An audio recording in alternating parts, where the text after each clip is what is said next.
Hello, this is Desmond Lynch. I have another interview as part of my How I Made the Witch in the Orchard commentary series. In this episode, I talked to Kevin McHugh, the artist I had commissioned for the podcast. I recorded this interview a number of months ago. The interview was conducted via Zoom, so there is some sound limitations, but I have done my best to sort them out. There is some background noise in parts, but for the majority of the interview, the audio is pretty decent. With that in mind, let's begin.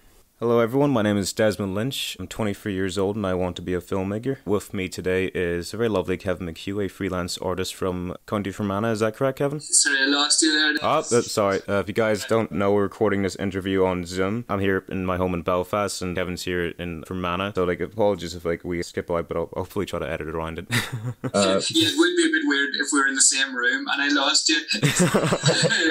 There's a massive room. Yeah, I was slip out of time and space. Yeah. But I'm with Kevin today because he's the very lovely artist who done the artwork for The Witch in the Orchard. The artwork, of course, being the lovely picture of Henrico Adair entering the orchard for the first time, and then lovely landscape he did as well of Henrico entering the wee village of Harrowsborough on the Grey Mare as well. I'm not gonna lie, Kevin. I look at the art sometimes and I just forget I commissioned it because it just looks like something I'd see go to a shop and see that on a book cover or something like that, and you're just oh, that's me. I commissioned that. I made that. That's my character, and just Yeah, well, thanks, Des. That's really nice of you to say. It's that's kind of the ultimate goal in the end up that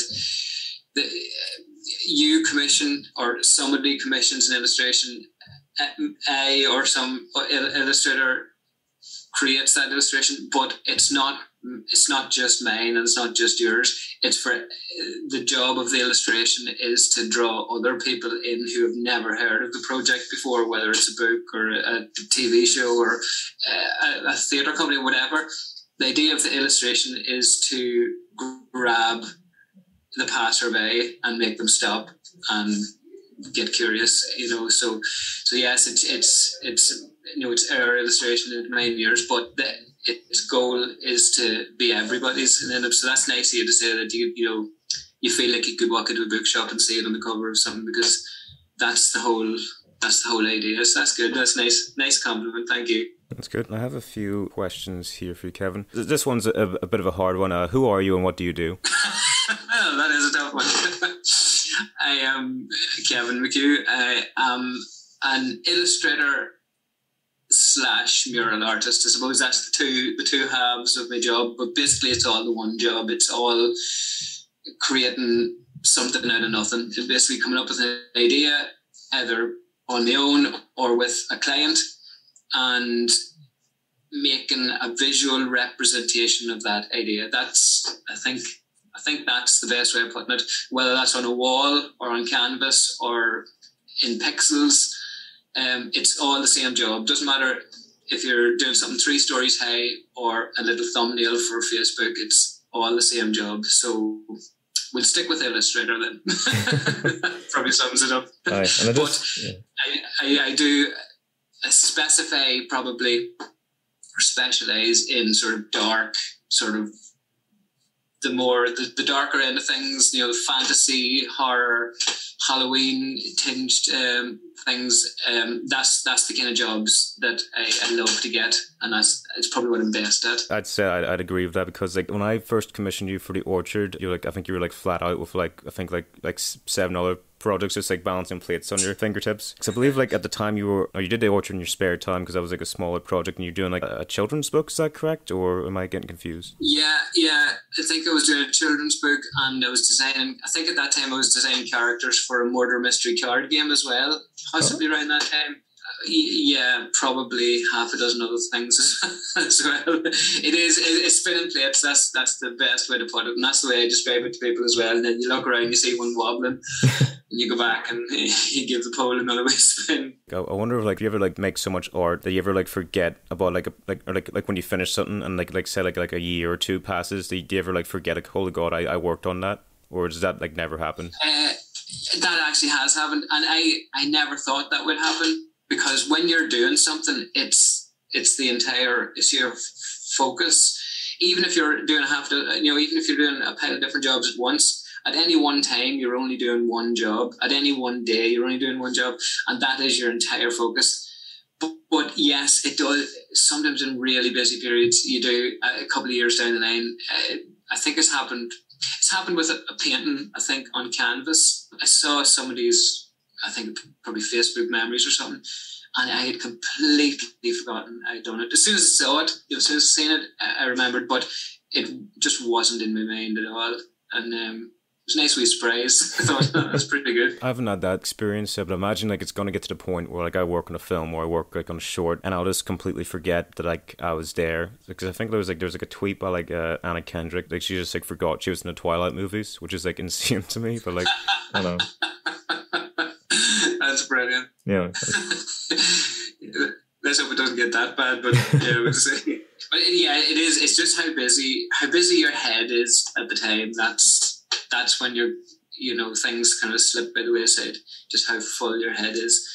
So you just have to try and keep focus on the thing that you're doing right at that moment in time. And if you can do that, you're okay. Yeah, and I hope like you have like a decent enough memory for the Orchard. But I imagine you do, because I believe we had like 100 odd emails, and I was like sending you back and forth like PDFs of like just like references. For those like don't know, like basically I have like a background in GCSE art, and basically like, when you're making like art, you kind of want like an idea of like colors and like the tone, the type of characters you're going for. And I knew like Kevin would need that, so basically I've detailed pretty much everything from like detailed description of like each painting, and alongside like the character's height, their clothes, skin color, like Henrika's context, like the color of her hair, eyes, and like the burns on her face as well, and like just like a amount insane detail. And I got to the point, like I think like first document you said like, oh Des, this is great, this is like all I need, and about the fourth document I was getting like more and more pedantic. It's like, no, I want the horse position in this exact location. And imagine like you're like oh like forget this fella, I'm gonna go back to work painting on a wall.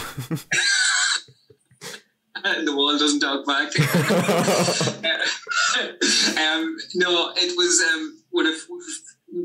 when I first like when I'm usually talking to a client at the start, I usually sometimes I get a very very very short design brief. Sometimes the person doesn't know what they want, but knows the feeling they want to go for. Sometimes they know exactly what they want it to look like. Sometimes they're happy to let me play about with it. Sometimes they're very specific. But I can honestly say, Des, that I've never got an 18-page PDF before I met you. Until now, the second time this year. Give or take a page or two.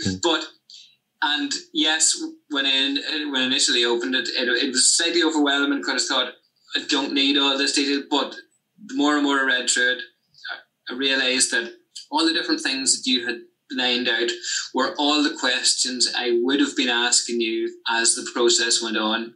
I would have asked you what colour was the waistcoat. I would have asked you how tight fitting it is. I would have asked you, has she a belt? I would have asked you every one of these things, but I didn't have to because you had it all there. So then where the differences come then is that everyone is different. Everyone's a unique human being, and you describe the same thing to 10 different people, and they'll all imagine 10 other variations on the theme, or sometimes completely different, wildly different, even though all them elements are in it, can still be all different. So that's where the hundreds of emails back and forth come in, but that's the way it's done. And it's the only way to get, especially you had a very specific idea, because I'm sure you've lived with this story for morning, noon, and night for a long time. You have it in your head, and you know exactly what's going on and how everyone looks. Whereas an illustrator like me, I'm coming in cold, so I have to be told these things, or have to tease them out and sort of live with it for a wee bit. And that's where all then the rough, the sketches and the roughs come in, and you go, I like that bit, but I don't like that bit. I like the tone of that, or I don't like the colours there. And it's just the way it's done. Doing an illustration for a client is teamwork. It's not, it's not me going off and going, right, don't bother me. I'll be back, back in a couple of weeks. It just doesn't work that way. It's just teamwork from both sides. And as long as the communication is kept open, and that everyone's on friendly terms and all, and as long as both parties remember what they're doing it for, and the ultimate goal is to create the best piece of art for this project, in your case your story, your podcast, And it has to do the job. And the job is, like I was saying earlier, is to get the passersby, is to grab the attention of somebody else and pique their curiosity and think, oh, this is something I want to know a bit more about. And that's its job, like a book cover or an album cover or a poster for theatre or anything. It's to draw people in. So I think we achieved that, and I think we'll do that again for this new one. And like I even say, like, even like the sketches, the first ones, I was like taken aback because like I remember like the landscape, and like I kind of like looked at like Henrik's face, and I just like saw like just like the crazy eyes and like the scars and all that stuff, and it's like, oh, that's so cool. And I was like showing it off to my friends and my boss at work and stuff like that. It was just like, it was class. It's a great feeling to see like something like that like represented. Like, you know, it's when it's something like writing, like it'll live in your head, and then like it'll live in a Word document that never sees the light of day. But when you actually like, you know, when you actually commission an artist and you tell people about it and you show people about it, but suddenly just becomes real. You know what I mean? And that was yeah, you're right. And it's funny you should mention telling people about it, because that's something I live by. If there's something I've been wanting to do and it's been in my head, and I either haven't made the time or haven't had the courage to take that leap or something, what I do is I tell people about it, and then I feel a bit of pressure then to follow through. You know, and it's a way to sort of gear myself on to finish a job or to actually start a job. And sometimes it's just to tell people I'm doing it, and then I have to do it, you know. Oh yeah, no, it's good. No, I have the same mindset. I think I said to someone that, like, you know, whenever you have like a project, what you have to do is like tell as many people as you possibly can that are interested about the project, and then the next time you run into them on the street, they'll ask about the project, and if you haven't made any effort whatsoever, you'll feel like a right idiot. And just like, you know, that's what motivates you. Just like running to a fella on the street, just like, it's like, oh, how's like the orchard going? And he's like, oh, I haven't edited it in 6 months. Yeah, that's like, because you've created an audience for yourself, and they're going to want to hear more. Yeah, but that said, I'll just think of another question here.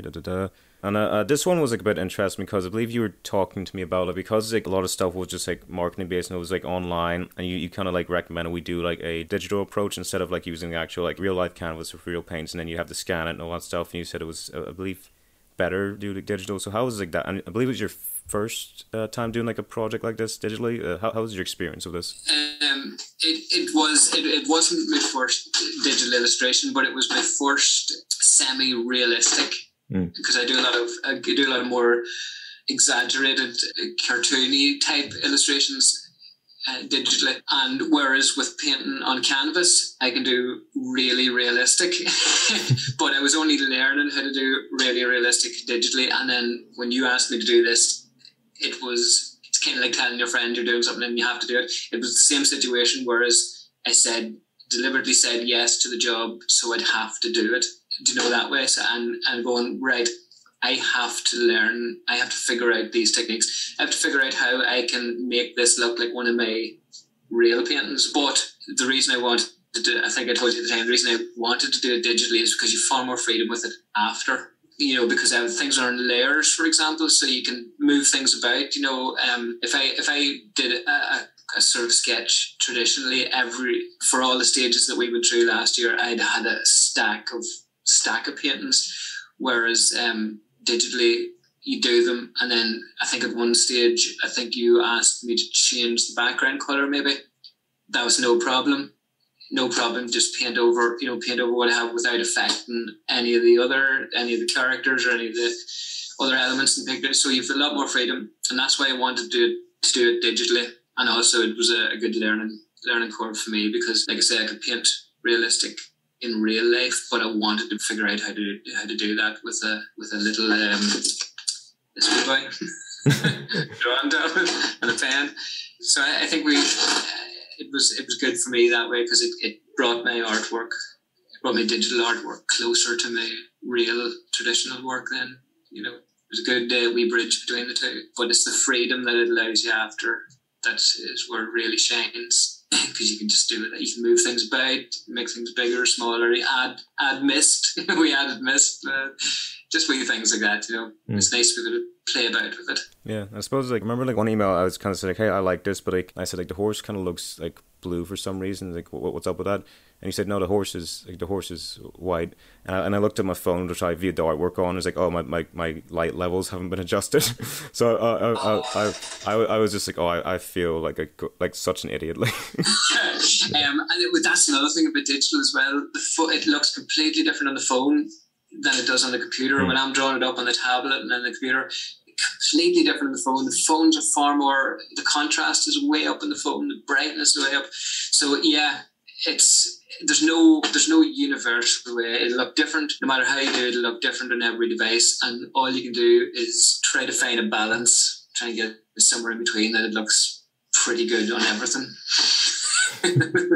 I haven't quite figured my way around that yet. Yeah. Well, no, it looks great, and I think it was a great help when I was actually pitching to podcast networks. Unfortunately, none of them took me up on it, but I felt I got more responses by having the artwork because it made it look like a legit thing. It wasn't like an actual. Yeah. It wasn't something I recorded in my bedroom with a microphone, which I do occasionally. There's nothing wrong with that, but it was I had a recording studio. I had actors, and everyone got paid, and everyone. I shouldn't say treated nicely, that's something to be proud of, but everyone got on well enough, and I'm very proud of that. Yeah. Well, taking a professional attitude towards your work is something to be proud of, and that's what you've done, right from the start. So that you can be proud of that. A lot of people just sort of throw things together, and it's not the same quality. It's just not.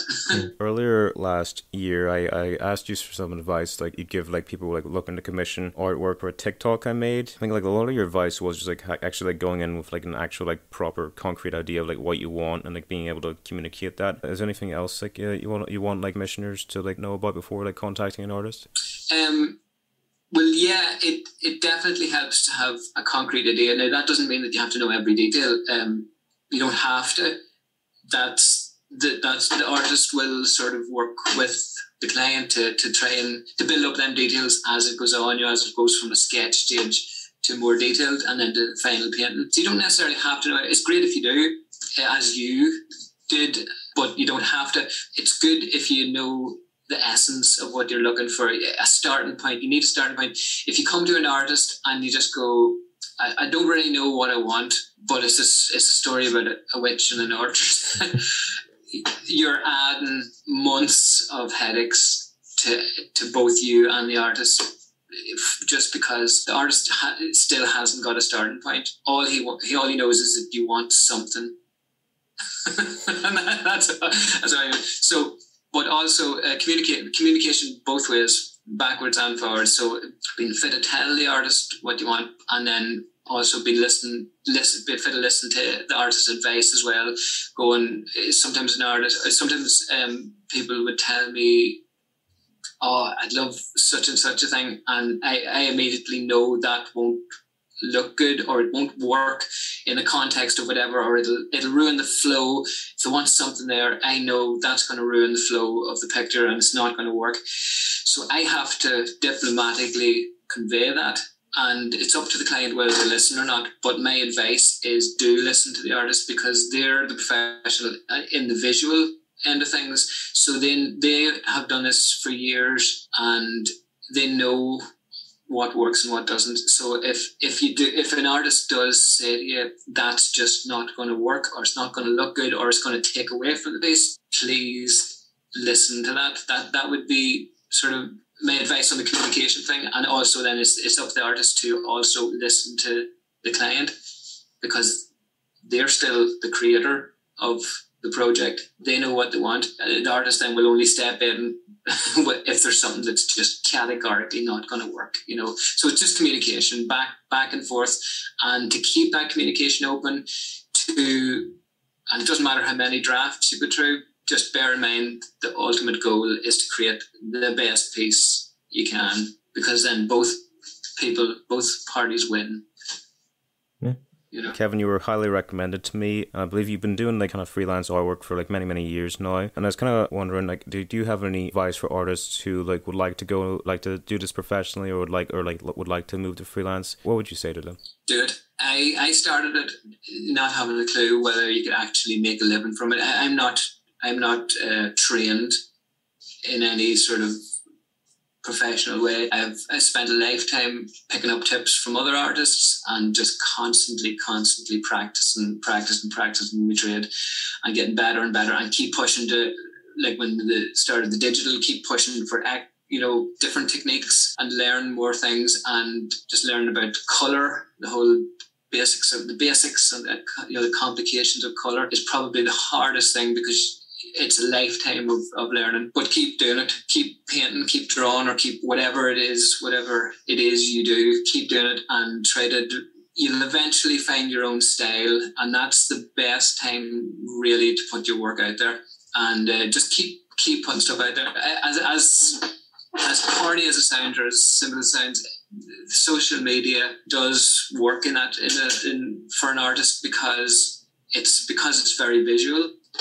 Every time I put a painting up, or like every time I put a mural up, every time I finish a mural, stick it up on Instagram or Facebook or whatever, I get 3 or 4 people asking me to paint a mural. I put an illustration up, I get 3 or 4 people asking, and it's free, and it's advertised. It's great for artists because it's so visual.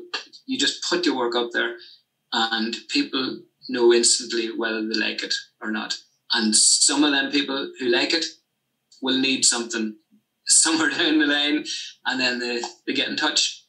So just my advice is, if anyone's thinking of doing this, please do it, because I get up with a smile on my face every morning. I'm doing what I love. I was afraid at the start that, oh God, if I do this professionally, am I going to stop loving painting because I have to do it? That has never happened. 10 years on, and that has never happened. 11 years probably. Never happened.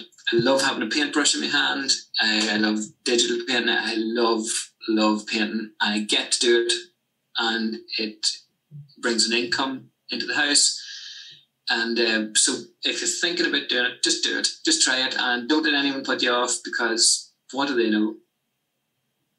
I can tell you it works. Yeah, and you only live once, fellas, and so I'd say that to everyone as well. Like, it's never too late. If you have like a comfortable enough living situation, you can find yourself taking risks. I read online it was like recommended that like you have like a year's like worth of rent just for like safety, but like you can like find all this like kind of information online, and I don't think we have time, unfortunately, to go into the details, the brass tacks, and we're artists in like different strokes, and I don't want to talk about money because I don't know much about it.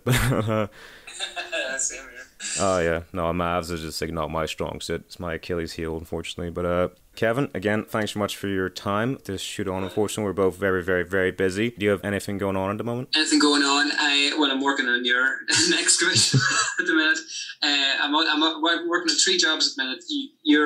Your next one, I'm working on 50 sci-fi type illustrations for Monaghan Science Festival, which I do every year, and I love one of the highlights of the year, doing the illustrations for their website. And I'm trying to get this mural in a scale and done between showers. So that's my 3 jobs for October. Yeah, hopefully whatever holds up for you. Kevin, again, thanks so much for showing up. Yeah, lovely to finally talk to you in person, Des. Thanks a million. No worries. Take care now, Kevin. All the best. Right, thank you. Bye. Bye. That was my interview with Kevin. This was our first time actually speaking to each other in person. We had a lovely time, and I'm happy to share our conversation with you. I hope you all took something away from this interview. In the next episode, I talk about the post-production phase, so keep an eye out for that. In the meantime, thank you all for listening, and goodbye.